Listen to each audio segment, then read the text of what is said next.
Hello বন্ধুরা, কেমন আছো সবাই? আমি রিম্পা চলে এসেছি তোমাদের জন্য একটা ব্লাউজের ডিজাইন নিয়ে। তো কাপড়টা আমি ভালোভাবে পিন দিয়ে আটকে নিচ্ছি। এরপর পিঠটা আমি যতটা ডিপ কাটবো সেই ইয়েতে দাগ নিয়ে আমি ডিজাইনটা এঁকে নিচ্ছি। এবার এইভাবে ডিজাইনটা এঁকে নেওয়ার পর আমি এটা কেটে নেবো কাপড়টা। তো দেখো আমি আমার ডিজাইনটা আঁকা হয়ে গেছে।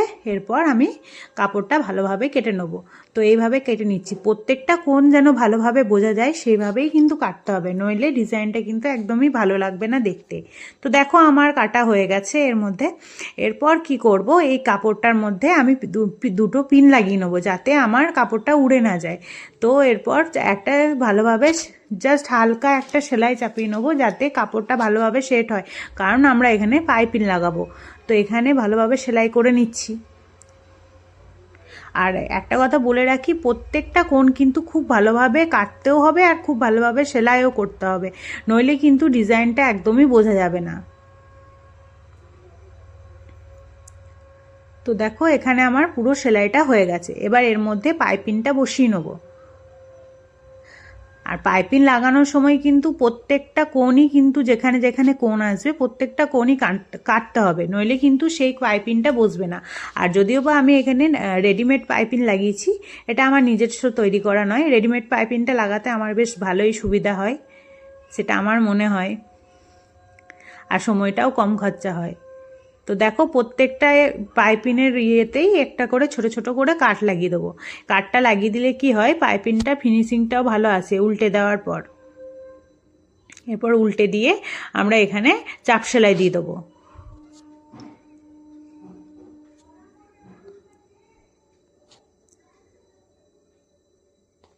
আর কোণগুলো কিন্তু অতি অবশ্যই ভালোভাবে কাটবে, নইলে কিন্তু কোণগুলো বোঝা যাবে না।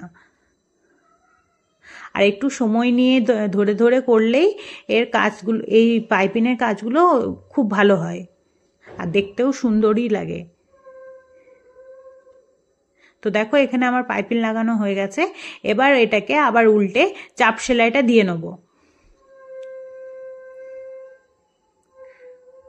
কি কপাল আমার, এর মধ্যে দুবার মেশিনের সুতোও খুলে যাচ্ছে। যাক, এবার জড়ও হয়ে গেল। যেদিন সময় খারাপ যায় সেদিন সবই খারাপ যায়। কার কার সাথে এরকম হয় বলো তো? বারবার সেলাই করতে বসো আর বারবারই মেশিনে সুতো খুলে যায়, নইলে ববিনটা জড়িয়ে যায়। কার কার সাথে এরকম হয়? আমার তো মনে হয় আমার সাথেই বেশি হয় এগুলো। তো দেখো এটা আমার লাগানো হয়ে গেছে। এবার ওপরের যে গলাটা আছে সেই গলাটাতেও আমি পাইপিংটা লাগিয়ে নেবো।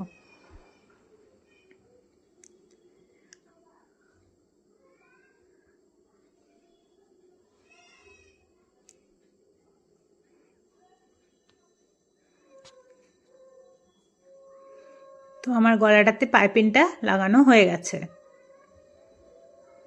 এবার এর মধ্যেও ছোট ছোট কাট দিয়ে দেবো যাতে ফিনিশিংটা ভালো হয়।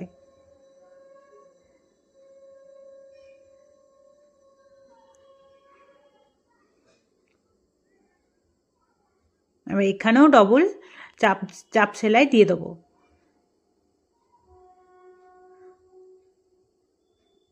তো দেখো এখানে হয়ে গেছে, এটা আমার পুরোপুরি কমপ্লিট।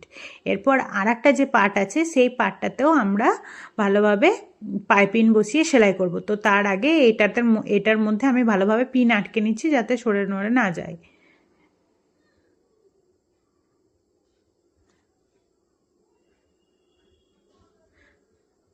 তো এবার পাইপিংটা লাগিয়ে নেবো। আর এখানেও অনেকগুলো কোণ আছে, সেই কোণগুলো যেন ভালোভাবে সেট হয় সেই জন্য কিন্তু প্রত্যেকটা কোণের কাছে আসার সময় কেটে নিতে হবে পাইপিংগুলো।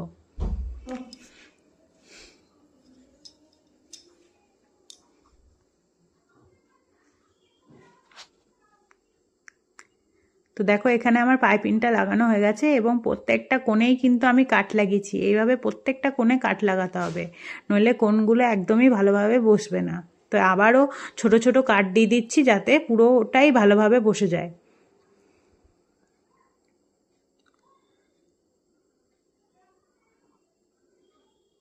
এরপর ঘুরিয়ে আবারও চাপ সেলাই দিতে হবে।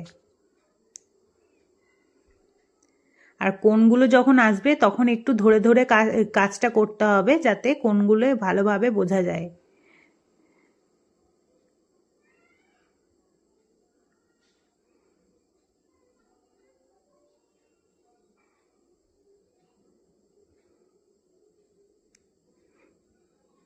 তো দেখো আমার পুরোটাই চাপ সেলাই দেওয়া হয়ে গেছে। এবার ঘুরিয়ে এর মধ্যেও আবার একটা চাপ সেলাই দিতে হবে। তো এবার যে পাটটা আছে ওই পাটটার সাথে এই পাটটাও আমরা জয়েন করে ফেলবো। দেখো আমার ঘুরিয়েও চাপ সেলাইটা দেওয়া হয়ে গেল। তো আমার ভিডিও কেমন লাগছে তোমরা অতি অবশ্যই জানাবে। আশা করছি আমার ভিডিও দেখে তোমরাও কিছু শিখতে পারবে। জানি না কতটা কি ভালোভাবে শেখাতে পারছি বা বলতে পারছি, তো আমি যদি কিছু ভুলও বলে থাকি সেটাও তোমরা কমেন্টের মাধ্যমে জানিও কেমন হচ্ছে, ঠিকঠাক হচ্ছে কি না, তোমরা কিছু মানে তোমাদের বুঝতে সুবিধা হচ্ছে কি হচ্ছে না সেটাও জানাবে। তো দেখো এখানে একটা দিক আমি সেলাই করে নিয়েছি, আবার এদিকটাও সেলাই করে নেব।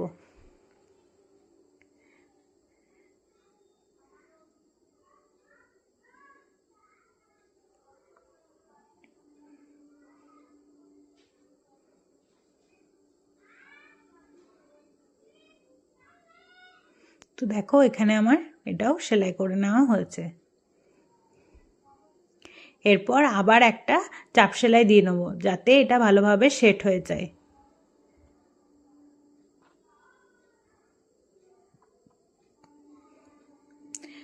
তো দেখতেই পাচ্ছ যেভাবে আরও একটা চাপ সেলাই দিচ্ছি, এইভাবেই আরও একটা চাপ সেলাই এদিকেও দিয়ে দিতে হবে।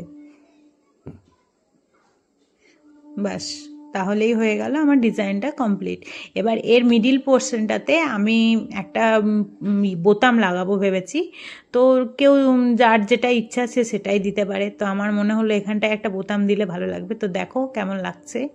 তো ভিডিওটা যদি ভালো লাগছে, ভালো হয়েছে ডিজাইনটাও, তো কমেন্টের মাধ্যমে জানিও। আর এখানে আমি পিছনে টেকিংটাও দিয়ে দিচ্ছি 4 ইঞ্চিতে, লম্বাতেও 4 আর চওড়াতেও 4। তো ভিডিওটা যদি ভালো লেগে থাকে তাহলে লাইক, কমেন্ট আর সাবস্ক্রাইব করে দিও। তো দেখা হবে পরের ভিডিওতে নতুন কোনো ডিজাইন নিয়ে। তো তোমরা কিন্তু অতি অবশ্যই জানাবে যে কেমন হয়েছে, ডিজাইনটা ঠিক কেমন লাগলো।